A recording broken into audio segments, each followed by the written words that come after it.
From the campus of the University of Nebraska at Omaha. Consider This, a program of issues and information behind today's news. Sita is dying. She has cancer, and there's not a lot left that doctors can do.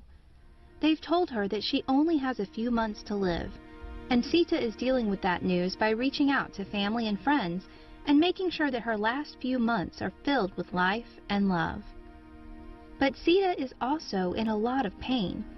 Even though the doctors can't do anything to solve the problem of cancer, they can help Sita manage her pain. Sita, with her medical and pain problems, needs constant medical attention. She can't take care of herself, but she doesn't want to die in a hospital. What can she do? Hi everyone, I'm Cathy Wyatt. Welcome to the 25th season and this week's edition of Consider This. Our topic, hospice and palliative care. We have two guests joining us today. Dr. Andrew Macfadyen, board certified in pediatrics, hospice, and palliative medicine. He is with Children's Hospital and Medical Center.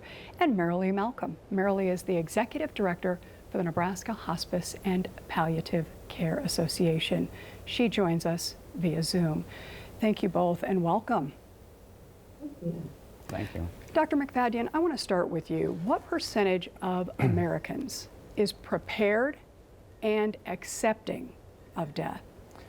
That's an excellent question. A few years ago, I think 2014, the Pew Research Center actually posed that question to Americans, and 1/3 of Americans had actually thought a lot about death and dying. And 1/3 of Americans had thought nothing about death and dying. So that leaves about 1/3 that, maybe think about it a little bit. But 2/3 of Americans probably are not prepared for their inevitable death and dying. We're all going to die, but when you're 20, why would you think about death and dying, right? So the older you get, the more you think about it. When you're 20, you have a 0.7% chance of dying in the next 5 years. When you're 80, you have a 30% chance of dying in the next 5 years. So when you're 20, go be 20.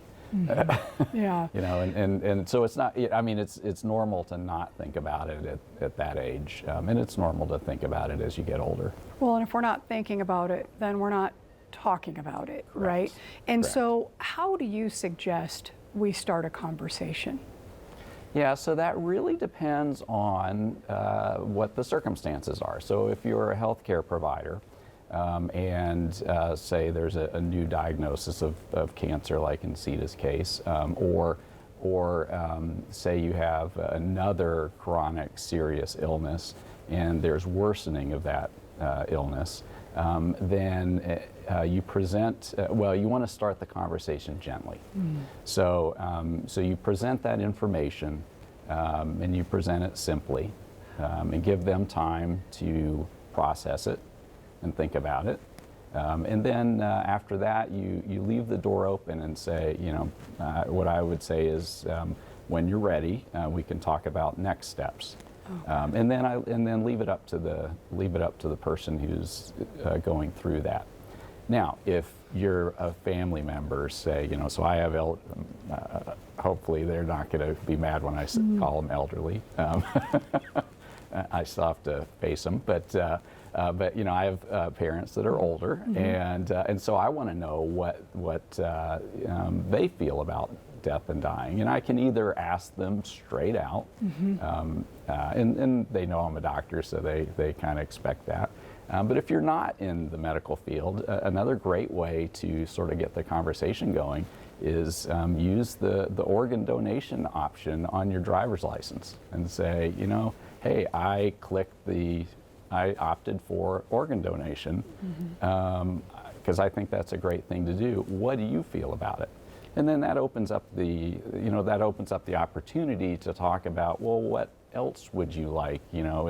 If I died, I would like this, or I would like that, or please don't keep me alive, or do everything possible. So it's a good icebreaker. Okay, great. Thank you. I want to go back to Sita now, and so terminal illness, right?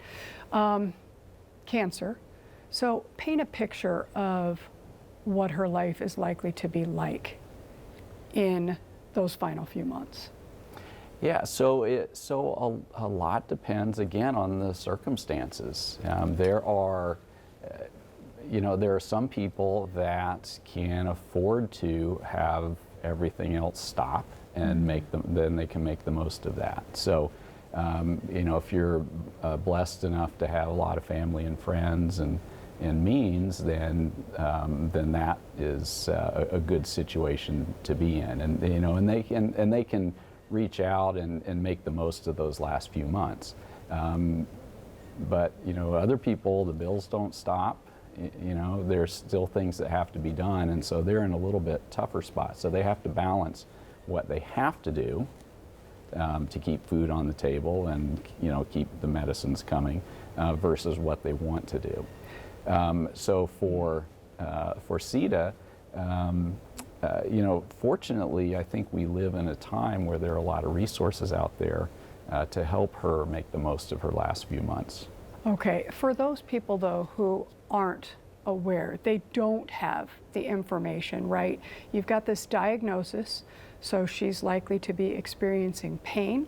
Right. You have family members now who, are emotionally shutting down because they're not sure how to deal with all of that. I mean, keep that going for me. Again, for folks who are watching, we're trying to get people to realize what can happen if we don't have the information available to us. Yeah, so hospice is a great resource for that.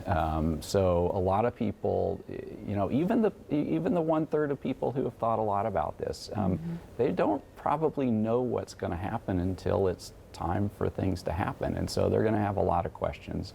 And hospice is a great option for that. So in hospice, you have people that are trained to deal with people who are dying. And they do a great job of attending to their physical needs and also helping them and their families sort through some of the emotional and spiritual needs as well. Okay, it's a great segue for Marilee, who will be joining us now. She's with the Nebraska Hospice and Palliative Care Association. And Marilee, I want to officially welcome you to the program. You bet. Tell us a little bit about the association, if you would. Absolutely. Nebraska Hospice and Palliative Care Association is a partnership statewide that is formed to improve the quality of life for all Nebraskans who might be living with a chronic condition or might be at end of life. And our goal and our mission is to support those agencies and those communities who care for these people through education, through support, and through advocacy. And Dr. Macfadyen did a wonderful job of opening the door to this whole conversation of hospice. And I would imagine that most of our viewers have heard of the word, right? And even palliative care, likely. But it's really, today's program is about really getting them to understand what does it mean and then be willing and able to apply that in their own lives, or maybe that of a loved one. So Marilee, tell us a little bit more, how do you explain hospice to people? That's an excellent point, Cathy. Hospice is something that sadly isn't used often enough by all Nebraskans. So we define it as a type of healthcare that really focuses on the palliation of someone who's living with a life-limiting or a terminal condition, and we want to alleviate their pain, we want to alleviate their symptoms and attend to their emotional and spiritual needs at that end of their life. Hospice care prioritizes comfort and prioritizes quality of life by reducing the pain and the suffering, whether it be emotional, physical, spiritual, and focus on simply that quality. I like to say that hospice is the type of healthcare that you seek when you're looking for comfort, just as you seek maybe an obstetrician when you're seeking someone to help you through childbirth. Hospice is who we ask to help through the end of our life. Okay, and what about palliative care, because we hear those often together, but there's a difference, and we'll talk about that in a minute. But tell us how you define palliative care, Marilee. So I like to use the World Health Organization's definition, and it's an approach that improves the quality of life for patients and their families facing the problems associated with life-threatening illnesses through the prevention and relief of suffering by means of early identification, impeccable assessment and treatment of pain and other problems, physical, psychosocial, and spiritual.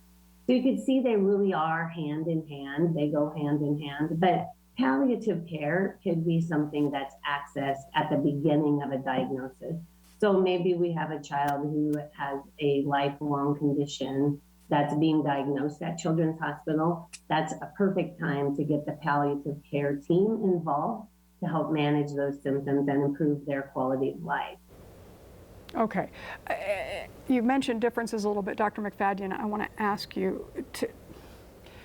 when you have a family, an engaged family, right, and you have an individual who is experiencing some of the things that you guys have described, it's tough for families to hear what you are saying and to be accepting of that news, let alone proceed down a path of a care that means that they're admitting that their loved one may be dying. Talk about, as a physician, how you sit down with those families and try to get them to understand, kind of fast forwarding a little bit, talking about the pain, talking about wanting comfort, talking about wanting resources for them. How do you get them from here, hearing that news, that life-changing news, to where everybody really needs to be in order for that benefit that Marilee talked about to kick in? Yeah, so probably the most important thing is to find out about the family. So you need to get to know the family, and it takes time. So one of the things that's really important to do at the very beginning is find out where they are, right? So we know where they need to be at the end, but you got to find out where they are, and then you can plan out a path and walk with them as they get to where they need to be. So probably where most people get frustrated, especially in medicine, is, we all see where they need to be. And we're like, why aren't you going there? And the family is somewhere over here, and so that's where you have to go. You have to go meet them where they are, and then walk with them. And it takes a lot of time, and it takes a lot of patience as well, because I went to medical school, and I went to residency, and I have extra training, and I've got a few a year or two under my belt, or a decade or two under my belt. And we've just dropped this complicated, life-altering diagnosis on somebody, and then we expect them to all of a sudden be experts in it. That just doesn't happen. And so you have to be patient. And that's where things like palliative care and hospice come into play. So those teams have the time and the expertise to find out where the patients are and walk with them.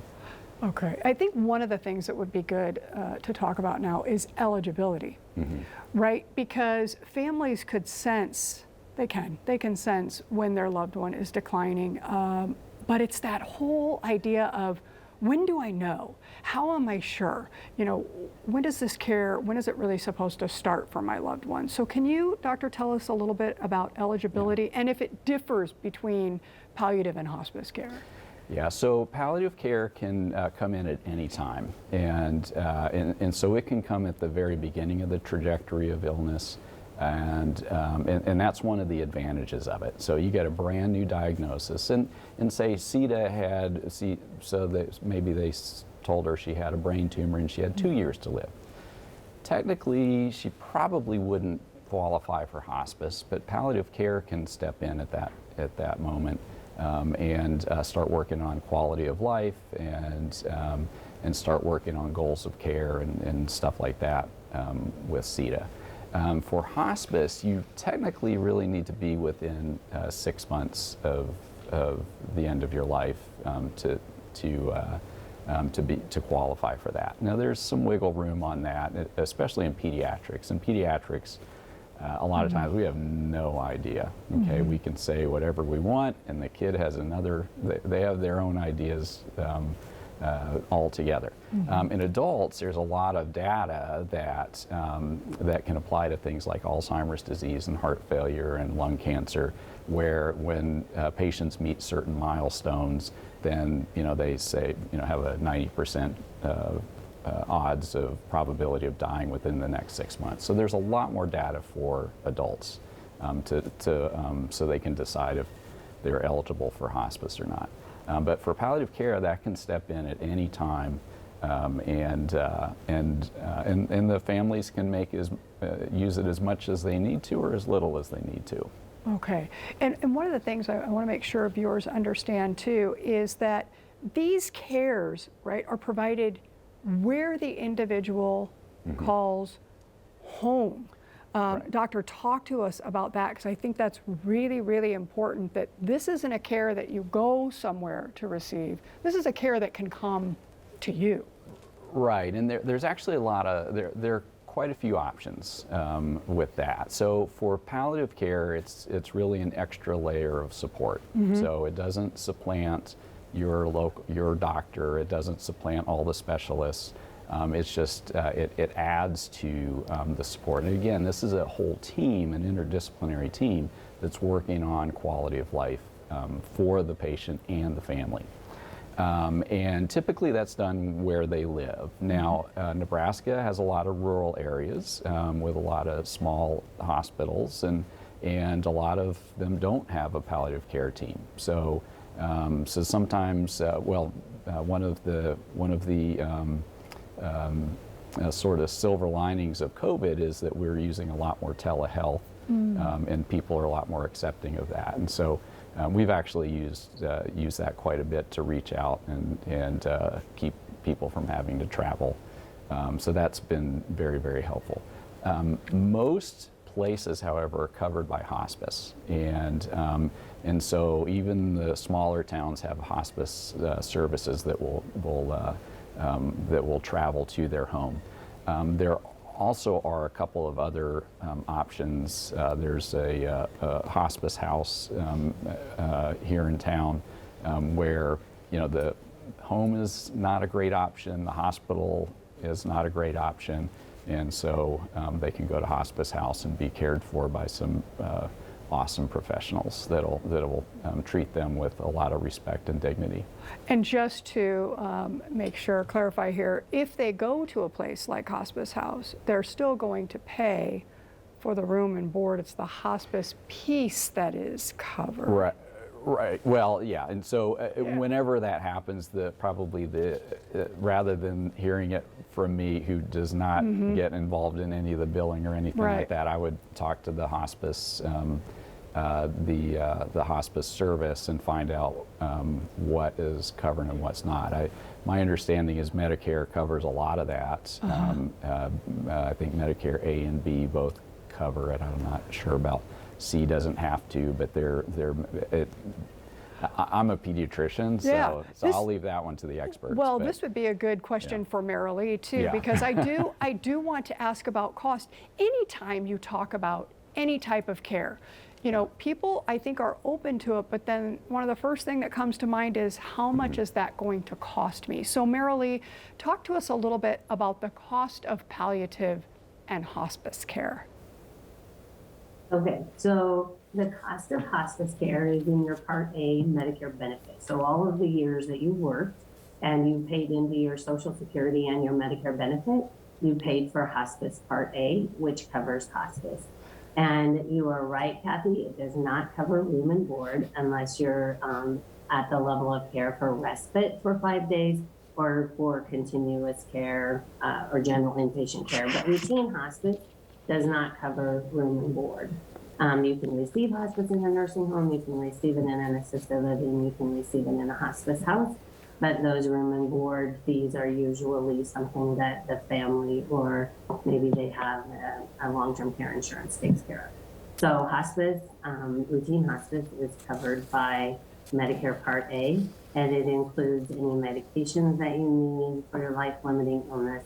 It includes any medical equipment that you need, any durable medical supplies that you need that are all related to your life-limiting illness are all included in that per diem.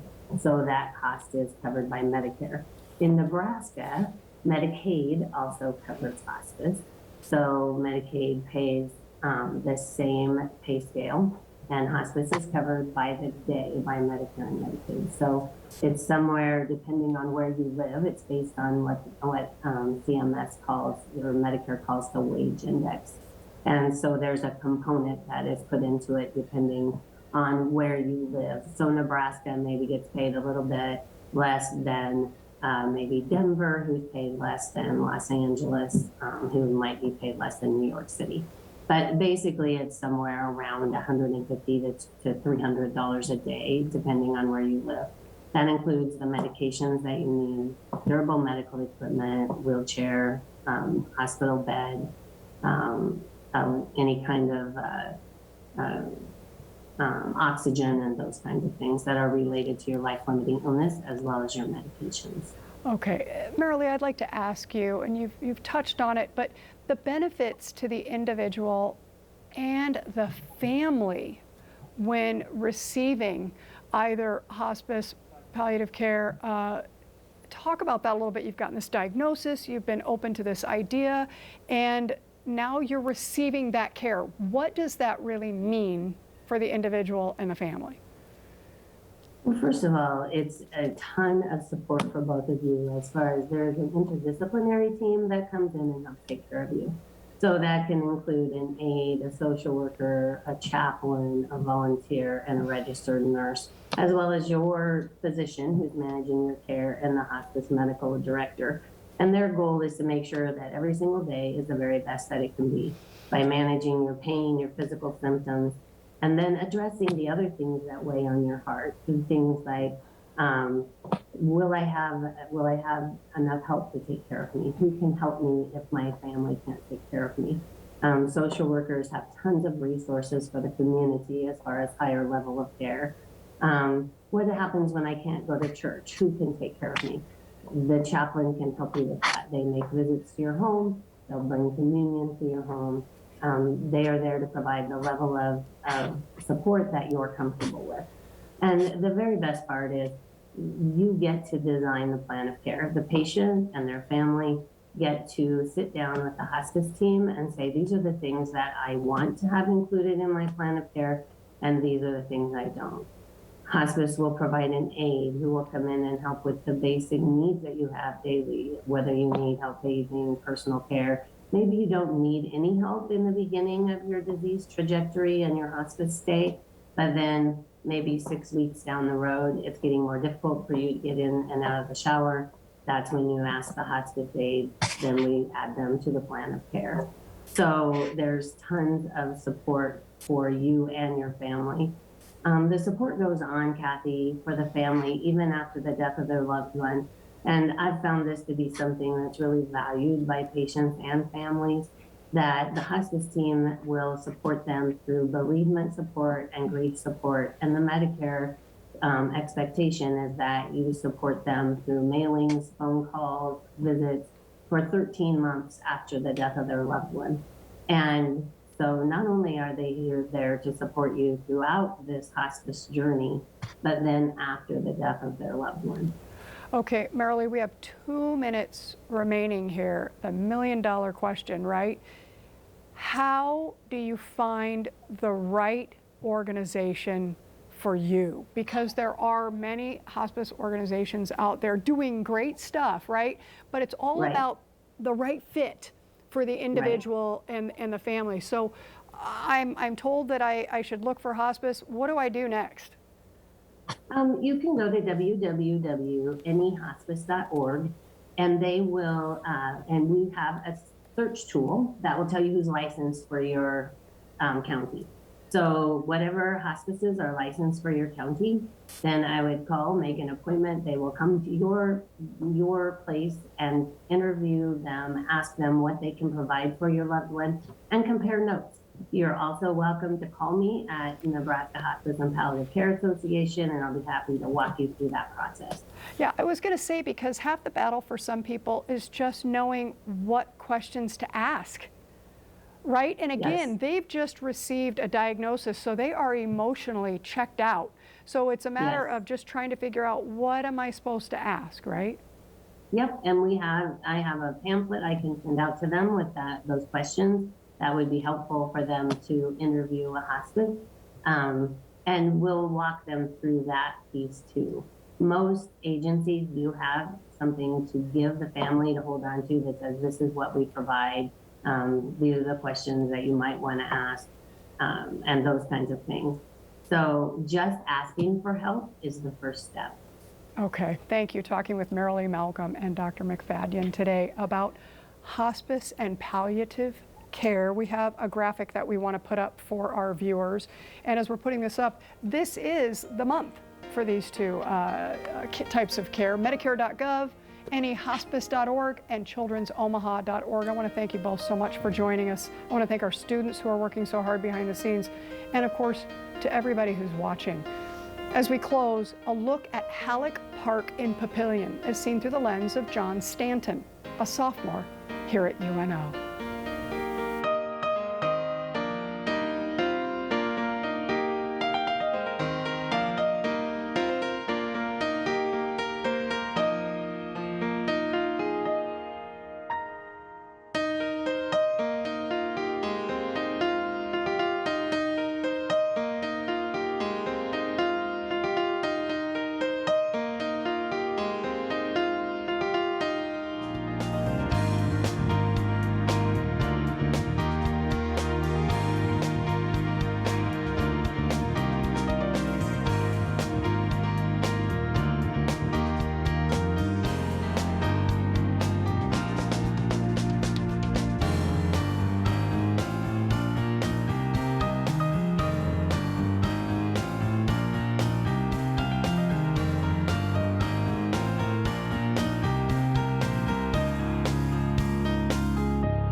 Consider This is an issues and information program produced by UNO Television. More information and program archives can be found at nebraskapublicmedia.org/considerthis. If you'd like to share your comments about this program, call UNO Television at 402-554-2516 during regular business hours, or send an email to cwyatt@unomaha.edu.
It is the longest-running Omaha-based statewide television program on the air today. Hi everyone, I'm Cathy Wyatt, producer and host of Consider This. Now in our 25th season, we wish to acknowledge those who have made this educational journey possible. Our guests, underwriters, student crews, the Knowledge Network, the University of Nebraska at Omaha, and of course, viewers just like you. Thank you for watching.